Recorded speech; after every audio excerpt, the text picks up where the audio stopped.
ओम शांति। गाते बाजे के बोलो ओम शांति।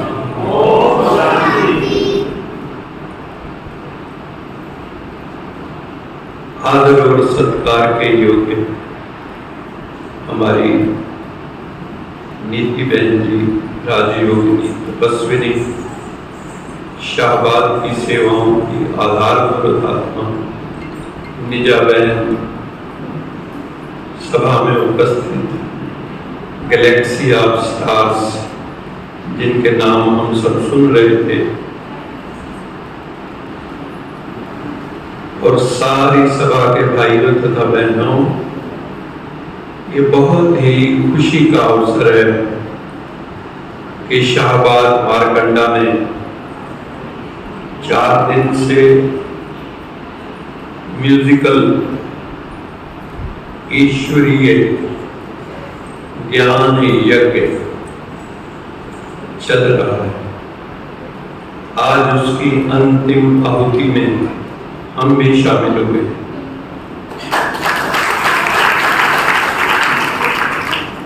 नीति बहन जी याद कर लेते हैं बीच बीच में, और आप सबसे मुलाकात करने का मौका मिलता है।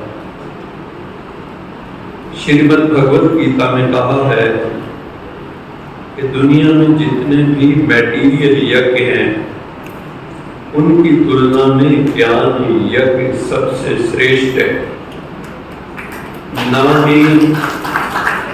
ना ही ज्ञान सदृशम पवित्रम ही विद्यते। ज्ञान के सदृश इस दुनिया में पवित्र करने वाली कोई वस्तु नहीं।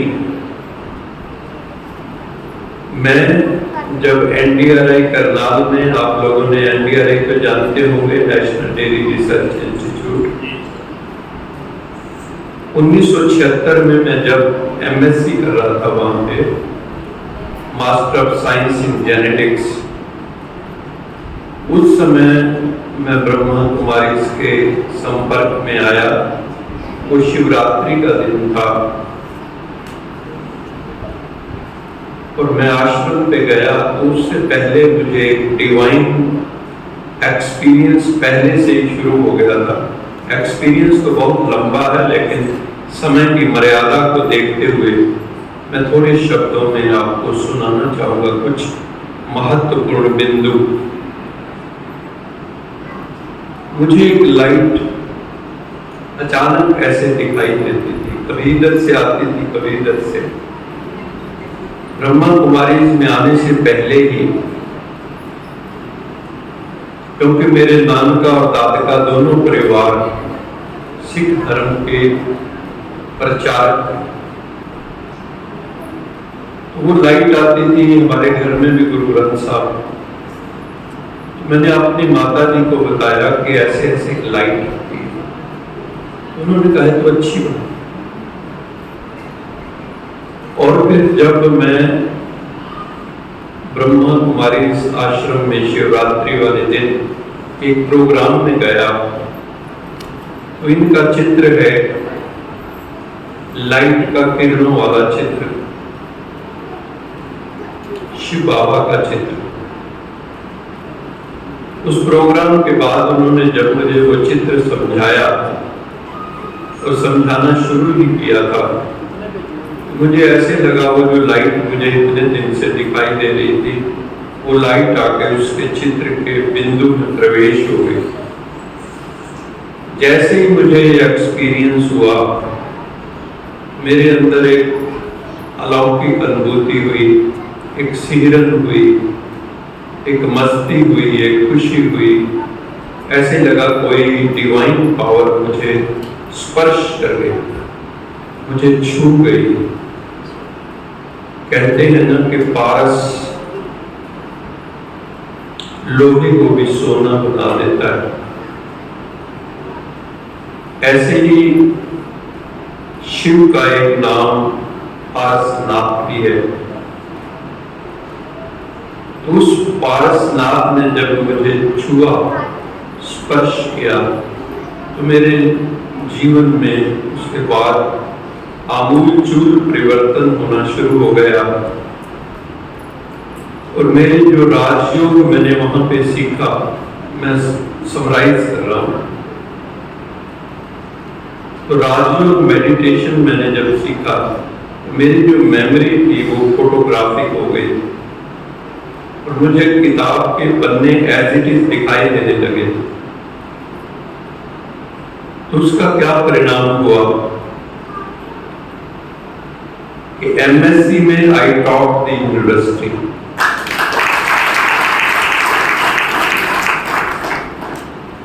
और एक बात तो बहुत ही अद्भुत अनुभूति हुई। वो अनुभूति क्या थी?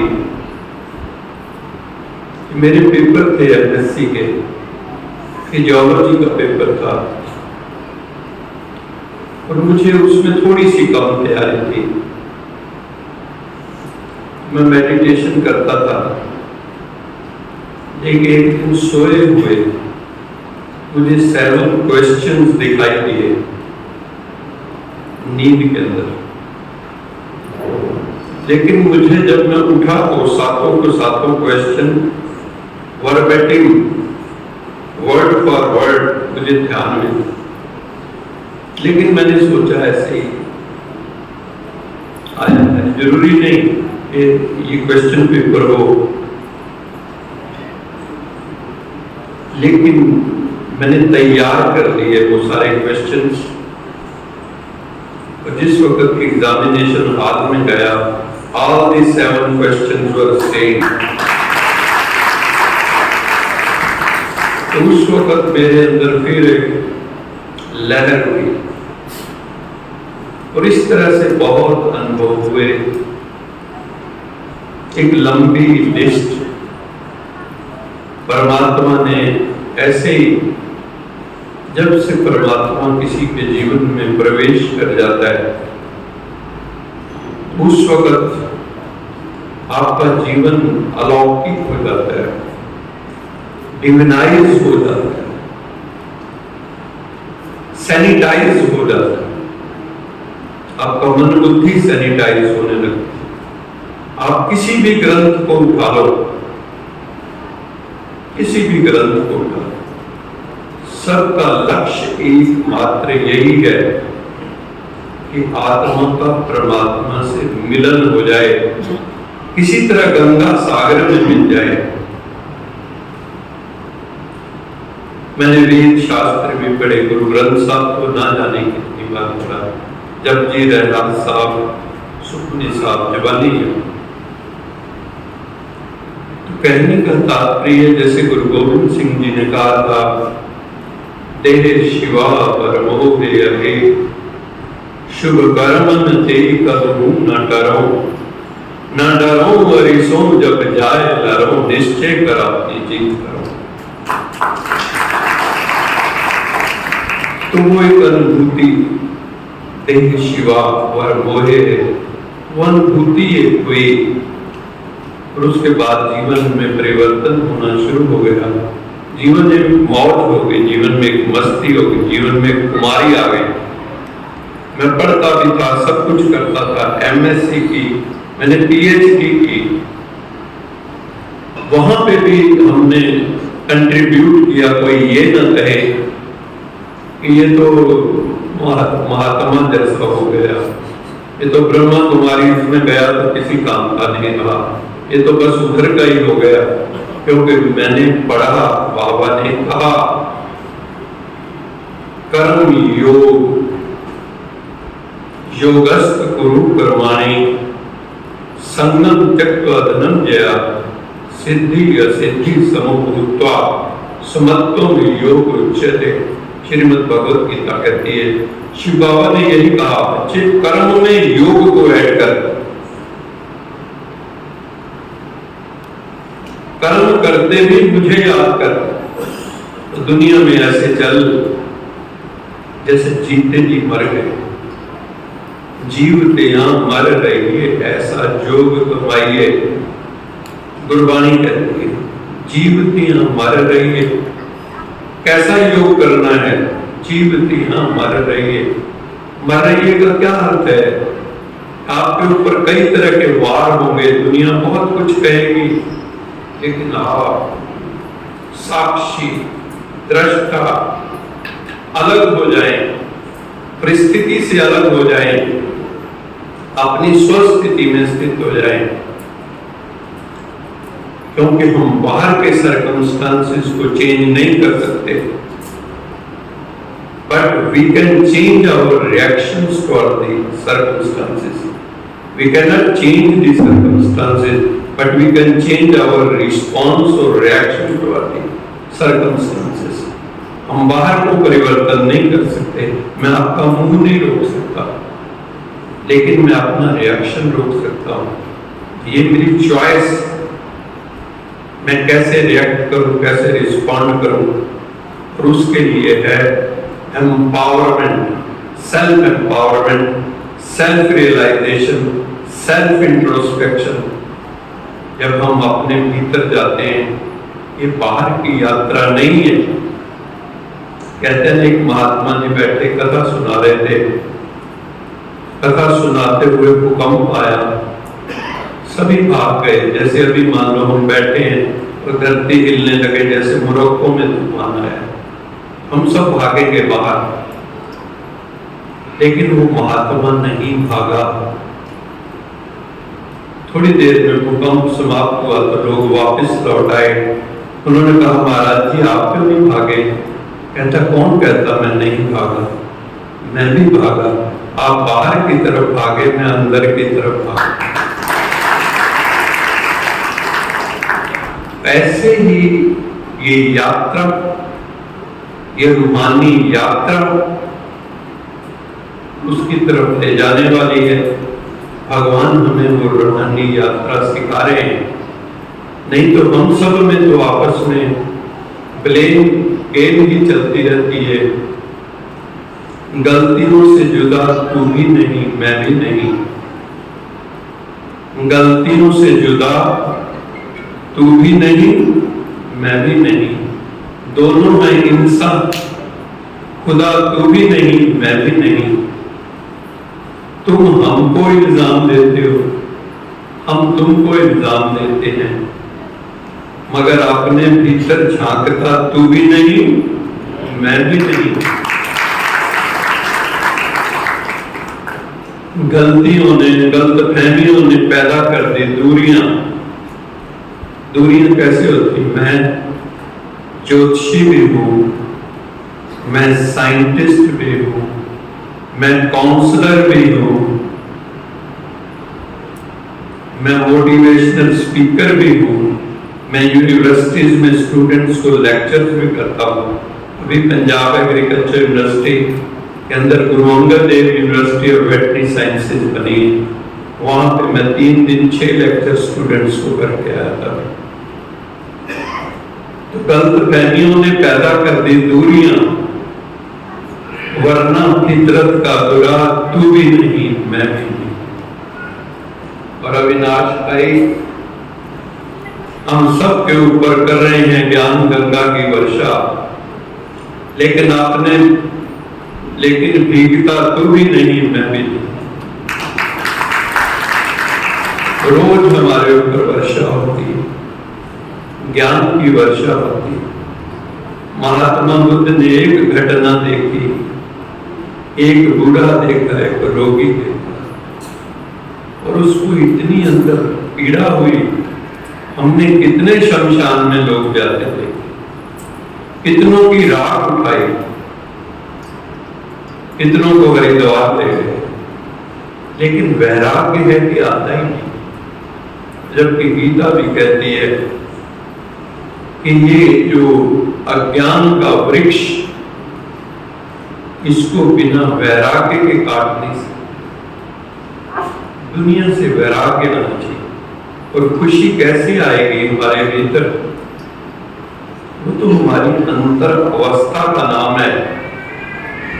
अगर आपके अंदर पीस ऑफ माइंड नहीं, आपके पीछे सारे दुनिया के सुख के साधन आपके पास हैं, but peace of mind is not there, तो आप कभी भी उन वस्तुओं का भी आनंद नहीं ले सकते. क्योंकि भारतीय एक दर्शन कहता है, जो नास्तिक दर्शन है, यावत् जीवेत् सुखं जीवेत् ऋणं कृत्वा घृतं पीवेत् भस्मीभूतस्य देहस्य पुनरागमनं कुतः। जब तक जियो सुख से जियो, ये नास्तिक दर्शन। जब तक जियो सुख से जियो, कर्जा लेके घी पियो, ऋणम कृत्वा घृतम पीवे, ऋणम कृत्वा ऋण से कर्जा लेके घी पियो, भस्मीभूत से देह से, ये शरीर तो एक दिन खत्म हो जाएगा। कौन देने कर्जा लौटाने कौन आए?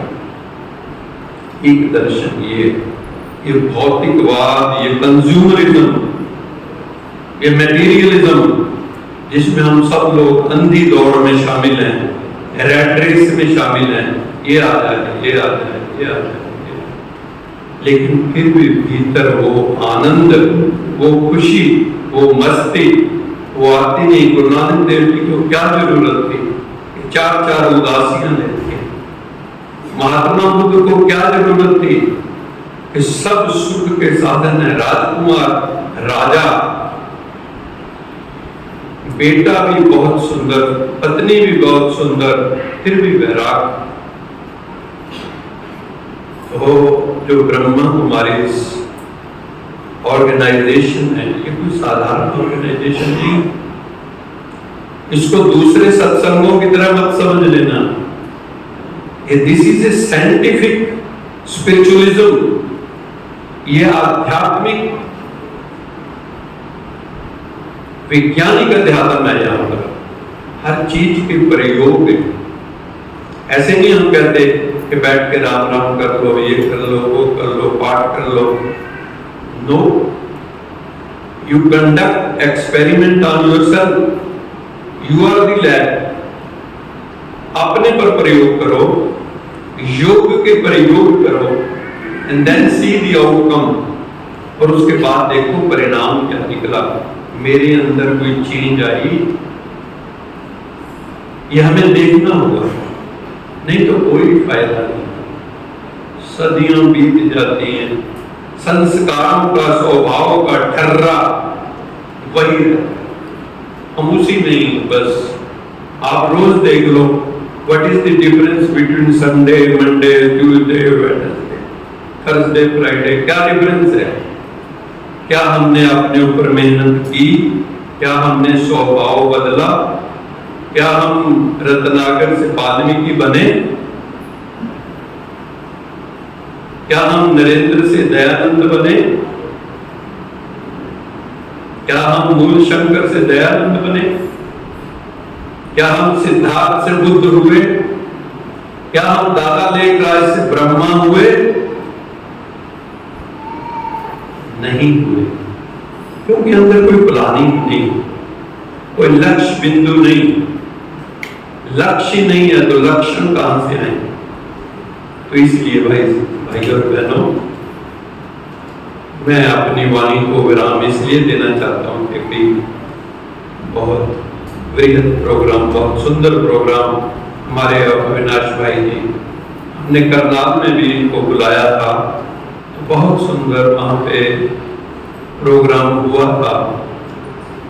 तो इसलिए अंत में मैं एक शेर कह के अपनी वाणी को विराम देता हूं। जिंदगी में मुश्किलें तमाम हैं, जिंदगी में मुश्किलें तमाम हैं, फिर भी इन होठों पे मुस्कान है। जिंदगी में मुश्किलें तमाम हैं, फिर भी इन होठों पे मुस्कान है। क्योंकि जीना जब हर हाल में है, जब जीना हर हाल में है, तो मुस्कुराकर जीने में ही क्या नुकसान है? तो मुस्कुराकर जीने में इसलिए प्यारे भाइयों तथा बहनों, मुस्कुराते रहो, खुशियां बांटो। कहते हैं एक सेकंड की मुस्कान से आपकी फोटो सुंदर हो जाती है, और अगर हर वक्त मुस्कुराते रहोगे तो जिंदगी सुंदर हो जाएगी, है ना?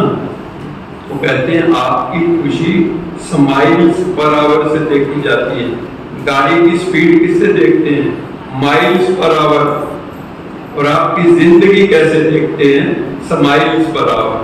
1 घंटे में कितना मुस्कुराते हो। तो मुस्कुराते रहिए, गाते रहिए, नाचते रहिए, मौज मनाते रहिए।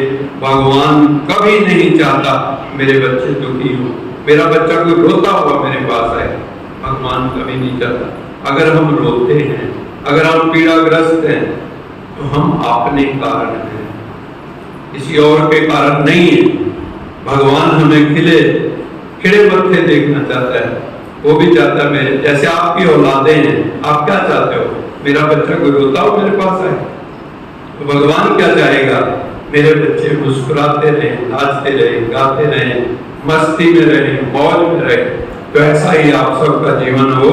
इन शुभकामना के साथ आप सबको बहुत बहुत धन्यवाद।